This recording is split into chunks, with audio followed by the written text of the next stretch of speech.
Hey guys, welcome back. We are going to move on to the next assignment with the Pixton project. So, last time that you had class, you created your own avatar, and today we're actually going to take a couple of avatars from the class photo and use them to create a one slide comic outside in a Google drawing. So, although you can actually make comics within Pixton itself, this is a way that you can kind of pull that out and use it in a different way. So if we go ahead, we were already watching the Edpuzzle video. Number 2 says to read over the attached rubric. So here's the rubric here. So we're going to go through and we're going to work one by one to make sure we hit everything we need in this rubric. So the first thing it says is you have 2 characters from the Pixton class photo that have been isolated and put into a Google drawing. That's the first thing we need to do today. So you can already see number 3 says download a copy of your class photo and insert it into the Google drawing. So here's the Google drawing here that I attached. So we need to go back to Pixton, and I actually gave you a link that's real easy. You can click on it. It'll bring you in. If you happen to be logged out of your account, it'll ask you to log back in with Google, which is fine. Make sure you're choosing the right class. It's either Clemens 4.3, Klein 4.4, or it'll say Vonderstuck 5.4. So you're looking for that because that way you know it's mine, just in case you have more than one class. And then once you're logged in, you can go ahead and click where it says Class Photo. And it will have all of your students in your class who have made their avatars here, okay? So once again, we're going to click that download button. They make it very obvious, giant button that says download. And once you see it pop over there, you know that it's good. Close it. And we're going to come back to the assignment, and we're going to open up our own copy of our Google drawing. So when I click on this, it'll open up. And now we're going to add the class photo into it, the drawing, so that we can start cropping it and pulling out the characters that we need. So we're going to say insert image, and we're going to do an upload, right? Because we downloaded it onto the computer. Now we're going to upload it back into the file that we need. Once again, it should be under your downloads folder, and hopefully we're now in order from earliest to latest. If not, just click the date modified, but it should be right here on top. There it is, Pixton class photo. And click open. So now I have the picture of my class photo here. Let me kind of expand my screen so you see a little bit better. Okay, so now what we're going to do is we are going to take, and it said, I believe, 2 characters from the Pixton class photo. Okay, so we have to isolate 2 by using our cropping tool. So if I come back here, I have to decide which 2 people we're going to use. So I'm going to use me. I'm standing over here on the edge, and I think I'm going to use, I don't even know who this is, but I'm going to grab this person right here. Okay, so to do that, we're going to make a copy of this first, because when I crop, it's going to erase everything else. So in order for me to grab 2, I need 2 copies. So once I have this box around it, I'm going to copy using Control and the letter C, right, to copy. Or you can right click and click copy, either way. And then you have to click off of it. Don't leave that box around. Click off of it and then Control and V as in Victor, or right click and paste. So now you can see I have 2 copies of the same picture, which is good. And I'm going to kind of shuffle one off to the side so I can work with one at a time.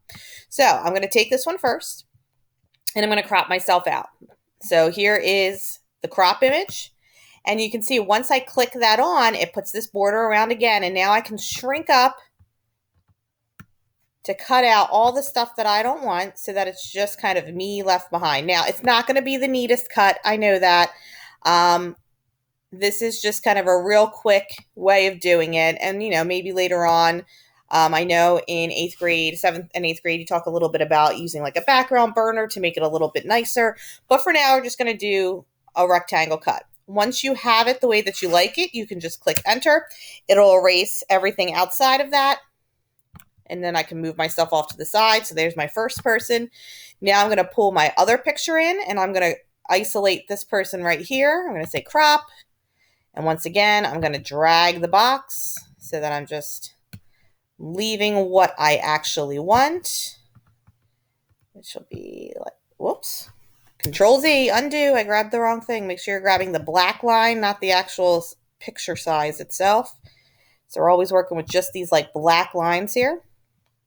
I'm going to move this one up like this. All right, and that looks pretty good. I'm going to hit enter. Okay, so there's my second person. That's pretty good. And then again, if you like, I'm looking at this, I'm like, you know what? I could have cropped this in a little bit more. You could always recrop again and hit that crop button again. And now I have that option of dragging that over a little bit more. Be like, yeah, it looks a little better. Okay. So now let's go back and look at what the next thing says. So that's number one. Just by cutting out two people, I already have 40 points. Okay. Next thing, you've included a real world background. Okay. It's demonstrated in the videos. That's the one you're watching now. So a real world background. You're going to think of any place that's real and you can make that a background. So we're going to insert that by going to insert, image, and then search the web. So let's say we want to do an office. You can do something like the pyramids of Giza. Maybe you want to be on the moon. Maybe you want to be at Mount Rushmore. So you can kind of think of a lot of different things. This is kind of a cute little office space. So I'm going to click on this one and insert it. But I do want it to be a real picture, not a cartoon. Okay, so once you have the picture how you like it, we're going to grab, remember, always resizing from a corner, stretch it out so it fits into the canvas here.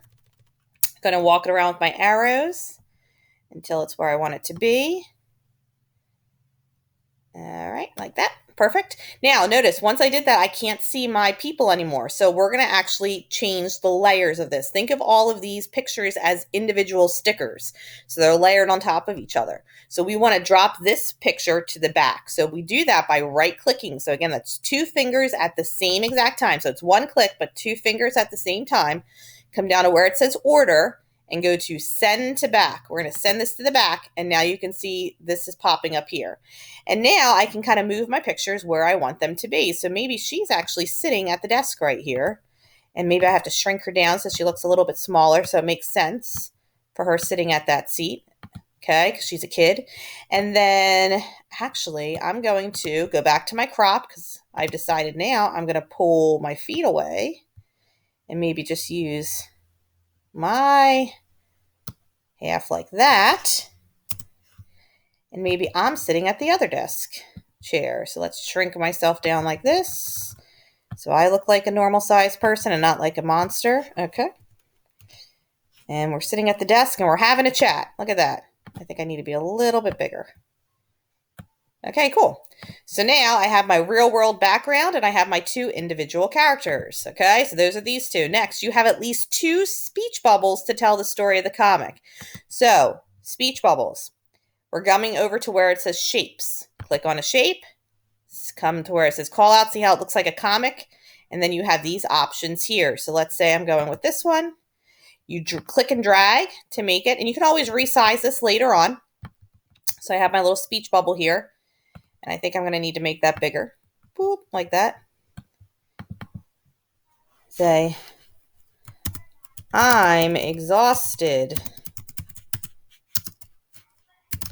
Do you have a coffee?